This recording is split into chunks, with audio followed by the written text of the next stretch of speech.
Hello दोस्तों, जय हिंद, जय भीम, जय संविधान। एक बहुत ही महत्वपूर्ण ये सब्जेक्ट कोड और ये क्लास हम आपके लिए लेकर के आए हैं।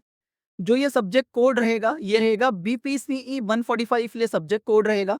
इसमें क्लास रहेगी हमारी परामर्श मनोविज्ञान से, जो कि है काउंसलिंग साइकोलॉजी। ये काउंसलिंग साइकोलॉजी के अंदर आज हम उन प्रश्नों को समझेंगे, उन विषयों को जानेंगे जो कई बार ऑलरेडी इस एग्जाम्स में आ चुके हैं और आगे भी कॉन्स्टेंटली आ सकते हैं। तो हम अपनी ये क्लास स्टार्ट करते हैं, जो कि काउंसलिंग साइकोलॉजी की क्लास है, BPCE 145। पहला जो इसके अंदर प्रश्न है, ये पहला प्रश्न है, इसके अंदर परामर्श प्रक्रिया के विभिन्न चरणों, स्टेजेस ऑफ काउंसलिंग प्रोसेस की व्याख्या कीजिए। स्टेजेस ऑफ काउंसलिंग प्रोसेस को हमें समझना है। ये जो परामर्श प्रक्रिया है उसको हमें जानना है कि ये परामर्श प्रक्रिया क्या होती है। तो परामर्श एक व्यवस्थित और चरणबद्ध प्रक्रिया है जो मुख्यतः इन 5 चरणों में पूरी होती है। 5 इसके चरण होते हैं परामर्श के, काउंसलिंग के। पहला जो आता है इसके अंदर प्रारंभिक चरण, जो कि है संबंध निर्माण। इसमें परामर्शदाता और क्लाइंट के बीच विश्वास और तालमेल, रेपोर्ट स्थापित किया जाता है। देखिए, जो परामर्श देने वाला व्यक्ति है, जो काउंसलर है, जो काउंसलिंग कर रहा है किसी की, उसके और कस्टमर जो उसका क्लाइंट है, उसके बीच में तालमेल होना बहुत जरूरी है। पहला पॉइंट तो इसके अंदर ये है। दूसरा क्या है? आकलन और समस्या की पहचान। क्लाइंट की समस्याओं, उसके इतिहास और वर्तमान स्थिति का गहन विश्लेषण किया जाता है। जो भी काउंसलर है, काउंसलर को क्या करना होता है? जितनी चीजें इतिहास में बीती हैं और जिन चीजों के साथ वो अभी चल रहा है, जो व्यक्ति जिन चीजों के साथ, जिन प्रॉब्लम्स के साथ में अभी रिसेंट में है, उन सारी चीजों का गहन विश्लेषण इसके अंदर करना पड़ता है। तभी वो उसको कोई बेहतर सुझाव या बेहतर चीज बता पाएगा या कह पाएगा उसके बारे में। इसके बाद अगर हम देखें तो इसमें होता है लक्ष्य निर्धारण। दोनों मिलकर यह तय करते हैं कि थेरेपी से क्या परिणाम प्राप्त करने हैं। पहले ही इस चीज को डिसाइड किया जाता है कि हम किन परिणामों पर पहुंचना है, हमें हमें किन परिणामों तक अपनी पहुंच बनानी है इस काउंसलिंग प्रोसेस के बाद है। उसके बाद में हस्तक्षेप, इंटरवेंशन आता है। ये तय लक्ष्यों को पाने के लिए विभिन्न मनोवैज्ञानिक तकनीकों और रणनीतियों का प्रयोग किया जाता है। यानी कि जो तालमेल बना है काउंसलर और क्लाइंट के बीच में, जो काउंसलिंग दे रहा है और क्लाइंट जो है, जो वो सारी काउंसलिंग ले रहा है, जो परामर्श ले रहा है, उनके बीच में जो भी रणनीतियां बनी है उनका क्या होता है? प्रयोग होता है। सारे जितने भी लक्ष्य हैं, लक्ष्यों को पाने के लिए मनोवैज्ञानिक और रणनीतियों का प्रयोग किया जाता है, तकनीकें लगाई जाती हैं मनोवैज्ञानिक कि किन तकनीकों से हमें वो परिणाम हासिल करना है। इसके बाद समापन और अनुवर्ती कार्यवाही, टर्मिनेशन एंड फॉलोअप का सिलसिला चालू होता है। समस्या सुधरने पर परामर्श समाप्त किया जाता है और बाद में प्रगति की जांच की जाती है। जब ये परामर्श समाप्त हो जाता है तो क्या होता है? एक तरीके से पूरी जांच की जाती है प्रगति की, कि भाई क्या क्या ऐसे पॉइंट रहे जिसकी वजह से ये जो परामर्श है ये सफल हुआ है, ताकि आगे आने वाले जो लोग हैं या जो आगे कोई भी अगर परामर्श लेने वाला है तो उनके लिए क्या पॉइंट्स रखे जाएंगे। तो हमने इस क्वेश्चन को समझा। अगले प्रश्न पे आते हैं। निर्देशन, गाइडेंस, परामर्श, काउंसलिंग और मनोचिकित्सा साइकोथेरेपी में अंतर स्पष्ट कीजिए। इन तीनों चीजों के अंदर अंतर बताना है। गाइडेंस के अंदर जो कि निर्देशन है, परामर्श जो कि काउंसलिंग है, और मनोचिकित्सा जो कि है साइकोथेरेपी। ये तीनों मानसिक स्वास्थ्य से जुड़े हैं, लेकिन इनमें अंतर स्पष्ट है। स्पष्ट अंतर कैसे है वो अब हम समझेंगे। लेकिन ये जो तीनों चीजें हैं ये किससे जुड़ी हुई है?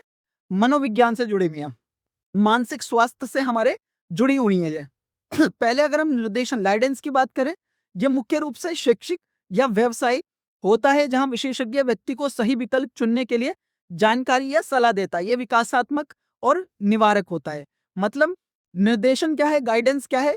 कि भाई आपको एक तरीके से गाइड किया जा रहा है, आपको निर्देश दिए जा रहे हैं कि आपको इस तरीके से काम करना चाहिए।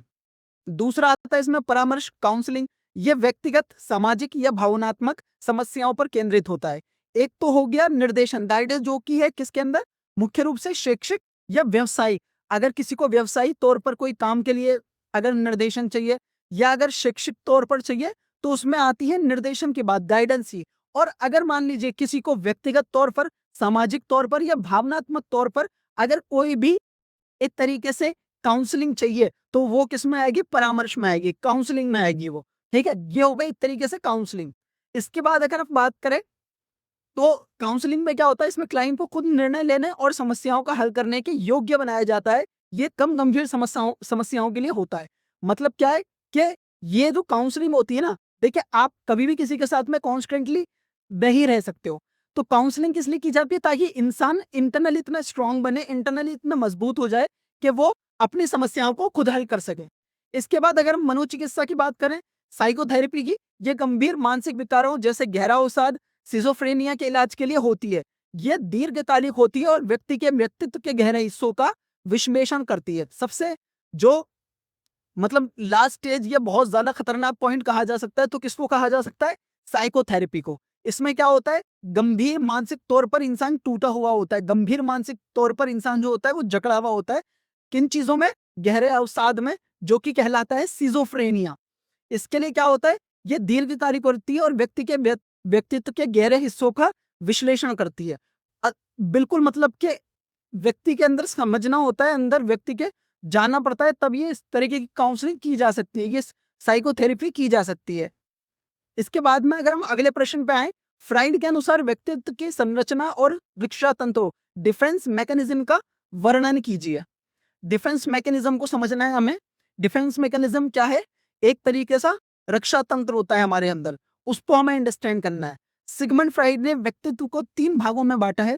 पहला आता है इसके अंदर इदम, जो कि ये आईडी, ये पूरी तरह अचेतन होता है और तत्काल खुशी या सुख के सिद्धांत, प्लेजर प्रिंसिपल पर काम करता है। मतलब क्या है?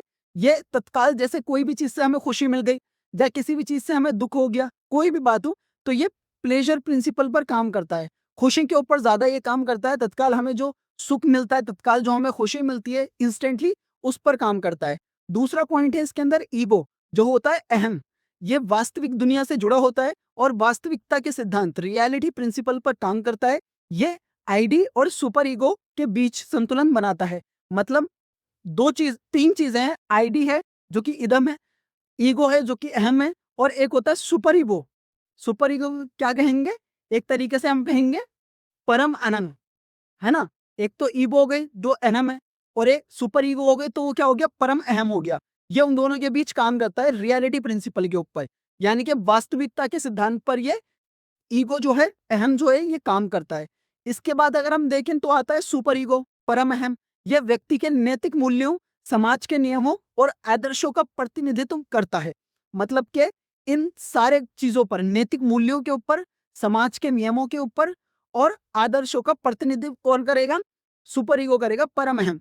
इसके बाद अगर हम रक्षा तंत्र की बात करें, डिफेंस मैकेनिज्म, जब ईगो पर आईडी और सुपर ईगो का दबाव बढ़ता है तो चिंता से बचने के लिए व्यक्ति अनजाने में रक्षा तंत्रों का उपयोग करता है, जैसे दमन, रिप्रेशन रिप्रेशन बुरी यादों का भूल जाना, प्रशिक्षण जो कि होता है प्रोजेक्शन, अपनी गलती दूसरों पर मढ़ना, और युक्तिकरण, रैशनलाइजेशन होता है गलत व्यवहार का झूठा बहाना बनाना।